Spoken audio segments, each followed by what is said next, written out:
तो दोस्तों आज हो चुकी है 25 तारीख और अब नीट में बचे हुए कुल 30 से 35 दिन और हैं। और अभी तक आपने जो भी पढ़ लिया, रिवीजन कर लिया और क्वेश्चन प्रैक्टिस भी बहुत सारी कर ली है। अब बात आती है कि जो इतने 30 से 35 दिन बचे हैं, अब उन चैप्टर और उन टॉपिक पर फोकस करिए। अब पूरे चैप्टर को समेटने की, पूरी सिलेबस को समेटने की ज़रूरत नहीं है। अब उन चैप्टर को समेटिए जो चैप्टर ज़्यादा मोस्ट इंपॉर्टेंट है, जो हाई वेटेड चैप्टर है, जो हाई वेटेड टॉपिक है, जिससे हर साल, मोस्टली हर साल 2 से 3, 4 से 5 क्वेश्चन हर साल बनते आते हैं। उस चैप्टर को पकड़िए जहाँ से 6-7 सवाल बनते हैं। हमारे बायोलॉजी में एक चैप्टर है मॉलिक्यूलर बेसिस इनहेरेंस, जहाँ से हर साल मोस्टली 6 से 7 सवाल हर साल आते हैं, वहीं से आते हैं। तो ऐसे बहुत सारे चैप्टर्स हैं जिससे 4, 5, 6, 7 हैं।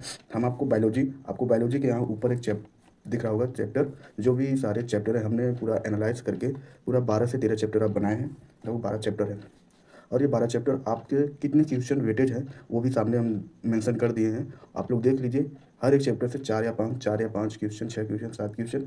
और मॉलिक्यूलर इनहेरेंस है, एक बार इस चैप्टर से जो आया था 10 क्वेश्चन आया था। मॉलिक्यूलर बेसिस ऑफ इनहेरेंस एक बार इससे 2014 या 15 में लगभग 10 सवाल इस चैप्टर से आया था। तो 40 नंबर एक चैप्टर से आ रहा है। तो ऐसे चैप्टर को पकड़ो जहाँ से बहुत सारे वेटेज क्वेश्चन बन सकते हैं और अदर चैप्टर को भी पढ़ते रहिए।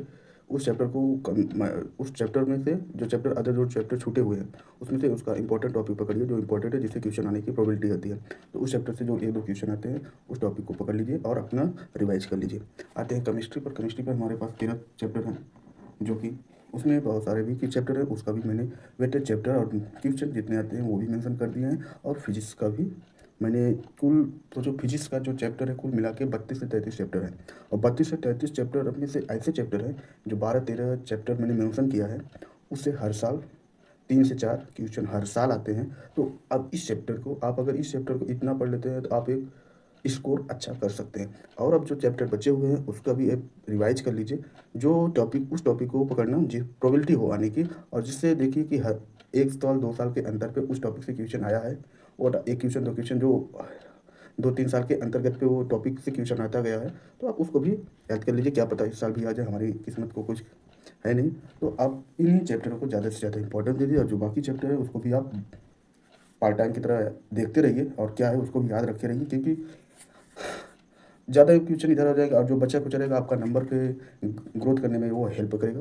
और जो ये चैप्टर मैंने मेंशन किया है ये बहुत इंपॉर्टेंट है आपका, इससे हर साल और अब हम भी यही चैप्टर 30 से 35 दिन यही चैप्टर पर फोकस ज़्यादा करेंगे। और जो बाकी चैप्टर है उसमें से अब मैं टॉपिक देखूंगा कौन से टॉपिक से क्वेश्चन आता है, कौन से टॉपिक से